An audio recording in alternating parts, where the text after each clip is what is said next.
أعوذ بالله من الشيطان الرجيم. بسم الله الرحمن الرحيم.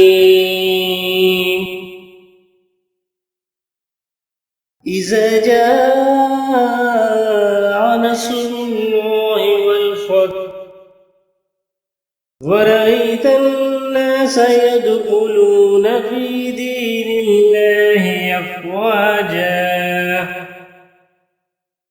فسبح بحمد ربك واستغفره